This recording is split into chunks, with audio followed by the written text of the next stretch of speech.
하나님 말씀은 사무엘하 12장 7절에서 15절까지의 말씀입니다. 사무엘하 12장 7절에서 15절입니다.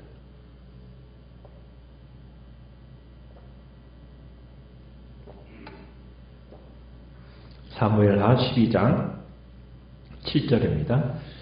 나단이 다윗에게 이르되 당신이 그 사람이라. 이스라엘의 하나님 여호와께서 이와 같이 이르시기를 내가 너를 이스라엘의 왕으로 기름 붓기 위하여 너를 사울의 손에서 구원하고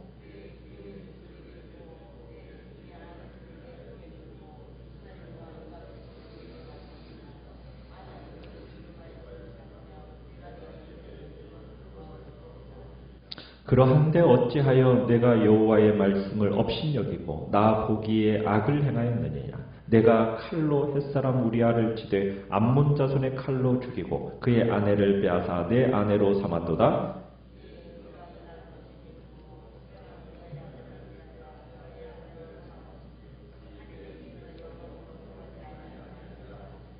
여호와께서 또 이와 같이 이르시기를 보라 내가 너와 내 집에 재앙을 일으키고 내가 내 눈 앞에서 내 아내를 빼앗아 내 이웃들에게 주리니 그 사람들이 내 아내들과 더불어 백주에 동침하리라.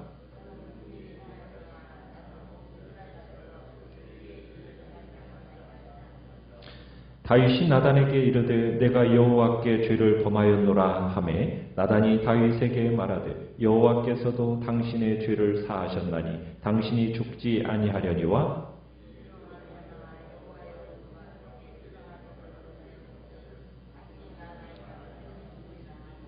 같이 있습니다. 나단이 자기 집으로 돌아가니라. 우리아의 아내가 다윗에게 낳은 아이를 여호와께서 지심에 심히 앓는지라. 아멘.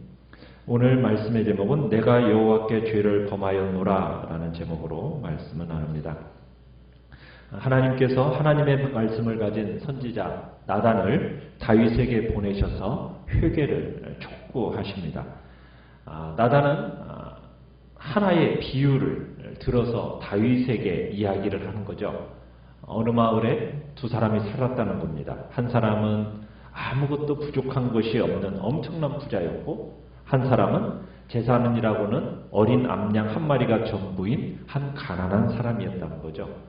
부잣집에는 소떼와 양떼가 많았고 가난한 사람은 이 어린 암양 하나를 마치 자기 자식처럼 아끼듯 애지중지 그렇게 키웠다고 합니다. 같이 먹고 같이 자고 친딸처럼 보살폈다라는 거죠. 그런데 어느 날 그 부잣집에 손님이 찾아왔고 부자는 그 많은 자기 짐승을 아까워해서 가난한 그 농부가 애지중지 키우는 어린 한 마리의 양을 빼앗아다가 손님을 대접했다. 나단이 들려주는 이 이야기는 정말 다윗을 몰입시켰고 그 이야기가 끝나자마자 다윗이 어떤 반응을 보였습니까? 몹시 분개했죠. 율법에서 도둑에게 요구하는 것은 4배 혹은 5배의 배상입니다. 그런데 다윗은 그것으로 만족할 수가 없다는 거예요. 이 사람을 어떻게 해야 된다고요? 죽어 마땅하다 하면서 흥분을 합니다. 다윗은 나단에게 이 일을 도저히 용납할 수 없으니 사람을 보내서 즉시 내가 이 일을 수습하고 그를 죽여서 자신이 통치하는 나라에서 의와 공의와 정의가 살아있는 그런 나라로서 온 천하에 알겠다. 막 이런 식으로 분개해가지고 이 부자놈을 내가 요절내겠다고 소리 지르면서 호들갑을 떠는 다윗. 그런 다윗의 등에 비수를 딱 꽂죠. 나단이 7절에 뭐라고 얘기합니까? 당신이 그 사람이라. 당신이 그 사람이라. 나단의 말은 그겁니다. 죽어야 할 그 사람은 바로 당신입니다. 나단의 입에서 순식간에 흘러나온 이 말은 순간적으로 다윗의 심장을 멈추게 했을 겁니다.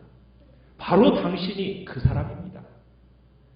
딱 부러지는 이 한마디가 아마 다윗에게 주었을 충격이라는 것은 어마어마했겠죠.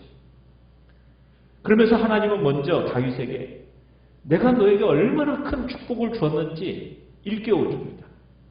하나님은 다윗을 이스라엘의 왕으로 삼으셨다는 거예요. 사울의 손에서 구원하셨다라는 거죠.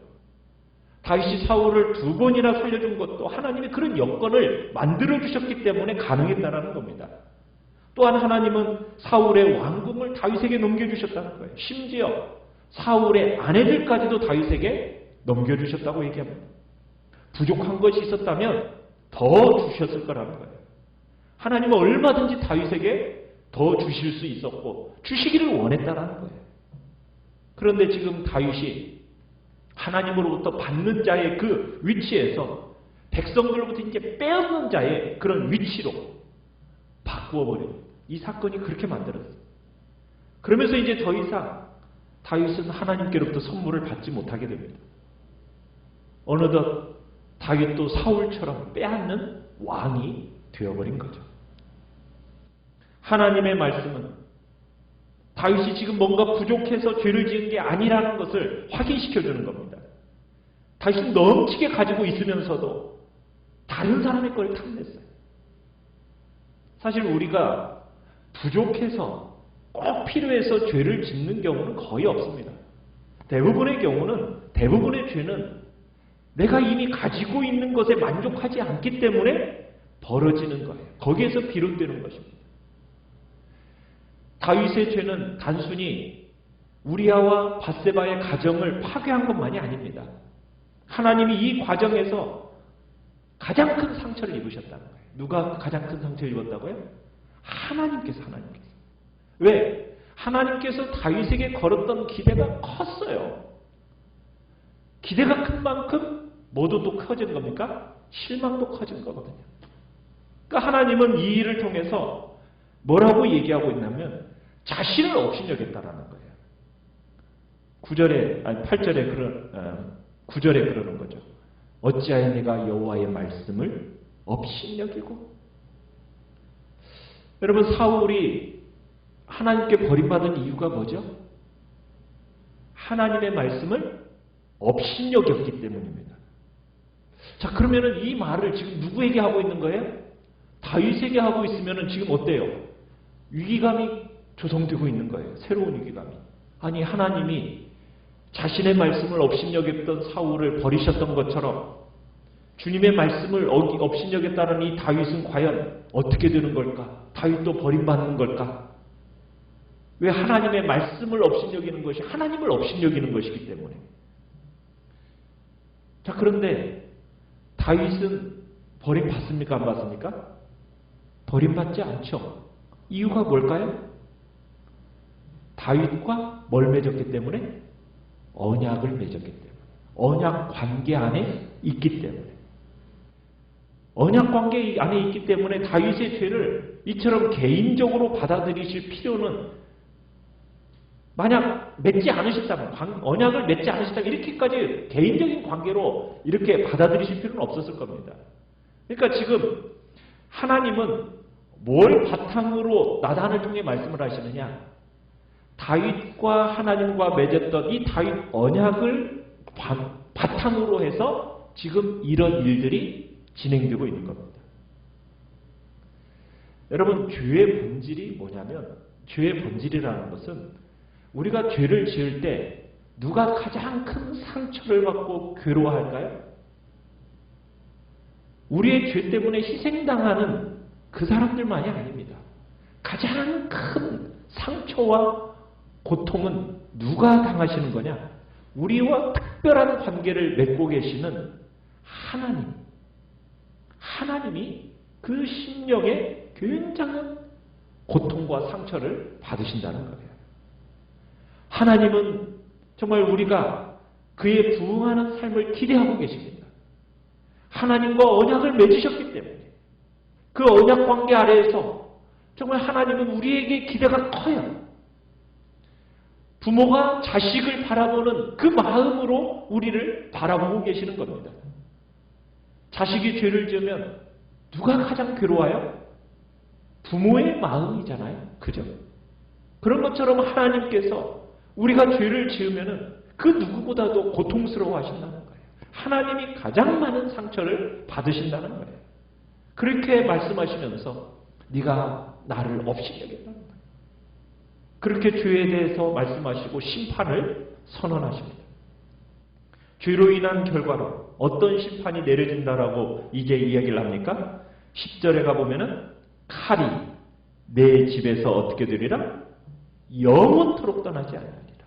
앞으로 영원토록 다윗 집안에 칼부림이 끊이지 않을 거라는 거예요. 너는 네 죄를 숨기기 위해서 암몬 사람의 칼을 빌려서 우리아를 죽였는데 이제 하나님의 칼이 네 집안을 치겠다. 그것도 어떻게? 영원히. 하나님께서 다윗과 그의 후손들에게 언약을 맺으셨잖아요. 그 언약도 어떤 언약을 그에게 축복으로 주셨습니까? 영원토록 이스라엘을 통치할 수 있는 특권을 주셨는데 그 영원한 특권과 함께 주어진 게 뭐냐면 영원한 살상이 너희 집안을 괴롭힐 것이다. 다윗이 우리아를 죽이고 나서 칼에 대해서 뭐라고 한 말이 있었느냐면 칼은 이 편도 죽이고 저 편도 죽인다. 다윗이 말했던 그 칼이 이제는 다윗의 집안을 상대로 뽑혔다라는 거예요. 칼이 이제는 이 편을 치기 시작한다라는 거죠. 앞으로 그의 눈앞에서 이제 그런 일이 벌어지게 됩니다. 어떤 일이 벌어졌습니까?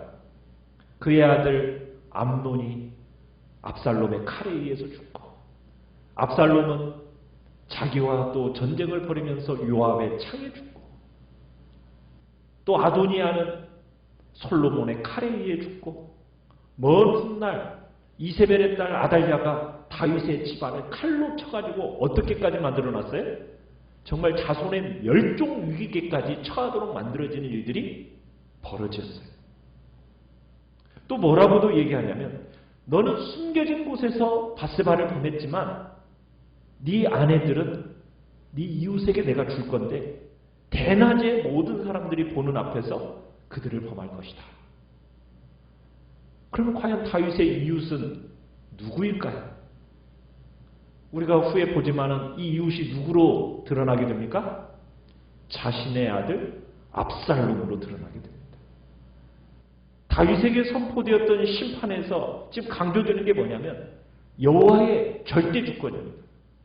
앞으로 벌어진 모든 일들은 어떻게 보면 압살롬의 죄인 것 같고 자신의 죄값으로 압살롬이 죽는 것처럼 보여지지만 여기서 얘기하는 건 뭐냐? 11절에 보라 누가 내가 얘기하고 있어. 내가 이 모든 일을 행한다 하면서 지금 그 사실을 강조하고 있습니다. 여러분 아무도 모르는 채 은밀하게 행하는 죄 그렇다고 생각했지만 하나님의 눈을 피할 수 있습니까? 없습니다. 바세바를 범하고 우리아를 죽인 긴 시간이 흘렀어요. 애까지 낳았고 애가 자라가고 있습니다. 얼마나 시간이 흘렀겠어요. 어느덧 수년이라는 시간이 흐른 거예요. 그렇지만 스스로 회개하지를 못해요. 다윗이 스스로 회개하지를 못해요. 죄를 지은 그것을 하나님이 가만히 그냥 놔두실까요? 아니에요. 하나님은 자기의 종이 죄 가운데서 안락하게 머무는 것을 허용하지 않으십니다. 하나님은 다윗의 인생의 주도권을 쥐고 계시고 그에게 나단을 보내시면서 그리고 그 죄에 대한 심판을 보내고 계시는 거예요. 자, 이 말을 들은 다윗의 반응이 어떻게 나오고 있습니까? 13절에서 나단의 말을 들은 다윗이 드디어 자신의 본래 모습을 되찾게 됩니다. 상하고 깨어진 심정으로 하나님 앞에 무릎을 꿇습니다. 그리고는 나단이 전한 메시지를 잘 알아들으시지 이제 뭐라고 고백을 하고 있어요? 13절에서 내가 여호와께 죄를 범하였노라. 나단이 다 바로 당신이 그 사람입니다 라는 그 말과 대조되는 간단한 문장으로서 내가 여호와께 죄를 범하였노라. 죄의 고백이라는 것은 많은 말이 필요 없습니다. 죄의 고백이라는 것은 변명이 필요한 게 아니에요. 사울처럼 막 선지자에게 매달리지도 않습니다. 다윗은 자신의 죄 때문에 상처받으신 그 하나님을 의식하면서 하나님 앞에 뭐 하는 거예요? 내가 누구에게? 여호와께 죄를 범하였노라. 여러분, 인간끼리 서로에게 저지르는 잘못은 그 사람을 상대로 하는 죄만이 아니라는 거예요. 누구를 향한 죄라고요? 하나님께 범죄하는 것이라는 거예요. 우리가 그것을 마음에 간직하기만 해도 상당 부분은 해결이 될 겁니다. 내가 하나님께 범죄하는 거구나. 하나님이 보내신 나단 선지자의 말씀 앞에 다윗은 깨끗하게 자신의 죄를 인정을 합니다. 그러자 이제 하나님께서 그렇게 깨닫고 인정하는 다윗을 향하여서 또 뭐를 얘기하시냐면 그 일에 대한 또 심판을 분명하게 선언하십니다. 다윗이 자기가 입으로 말을 했었어요. 이렇게 한 자는 어떻게 하는 게 마땅하다고. 죽어 마땅하다고. 그렇죠? 그러니까 자기가 한 일에 대해서 자기 입으로 말한 거예요. 뭐가 마땅한 거예요? 나는 죽어 마땅한 놈이다라고 스스로 고백을 했어요. 율법에서도 간음을 행한 자는 어떻게 하라고 그랬죠? 돌로 쳐 죽이라고 그랬어요. 그런데 다윗은 왕이니까 사형을 집행할 수가 없어요. 그 집행은 누가 해야 되는 겁니까? 이제 유일한 길은 하나님이 직접 시행하시는 거예요. 그런데 하나님이 회개하는 다윗을 어떻게 하시고 계십니까? 용서하십니다. 내 죄를 사하리다. 다시는 죽지 아니하리라. 하나님 앞에 절절한 참회와 회개가 여기에서는 그냥 단 한마디로 나오지만 우리가 시편에 가보면은 그 죄에 대해서 시편 51편에서 절절한 회개의 시를 우리들이 보잖아요. 그리고는 죄사함을 받게 됩니다. 죄사함의 선언은 죄책의 감면을 의미하지는 않아요. 여러분, 죄에 대한 책임가져도 다 사라져버리느냐? 그런데 뭐라고 하나님이 14절에 얘기를 하고 계십니까? 이로 말미암아 누가 여호와의 원수가 크게 비방할 거리를 얻게 되었다라는 거예요.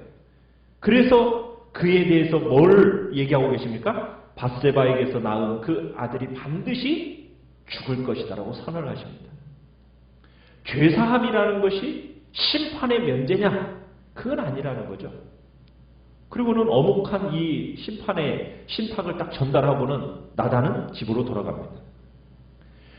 여러분, 죄가 용서되어졌다 할 때 죄의 용서의 죄책의 면제라는 것은 무엇에 대한 면제일까요? 궁극적이고 치명적인 형벌에 대한 면제입니다. 우리의 죄에 대한 심판적인 어떤 정화 조치, 우리를 정결케 하시고 우리를 징계하시는 것까지도 없어진다라는 것을 의미하는 건 아닙니다. 다윗이 죄를 용서받지 못했다면 아마 어떻게 되었겠습니까? 즉시 왕위에서 쫓겨나서 그리고 치명적인 심판을, 궁극적인 심판, 법정령 최고의 심판을 아마 받게 되었겠죠. 그러나 죄사함을 받았기 때문에 왕위에서 쫓겨나지 않고 그리고 그에 대한 영원하고 최고형이 내려지진 않습니다. 그러나 무엇은 있습니까? 그에 대한 정결케 하시는 하나님의 징벌적인 조치가 있다는 거예요. 징벌적인 조치는 감수해야 된다는 거예요. 거룩하신 하나님이 자기 자녀들의 죄를 용서합니다.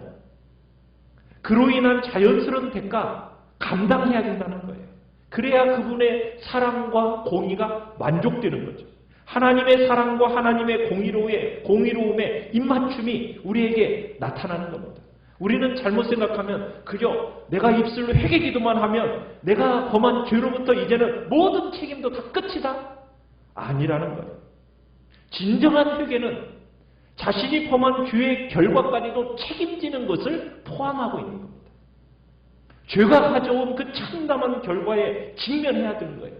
고통을 직접 겪어야 되는 겁니다. 이것조차도 하나님의 은총이라는 거예요.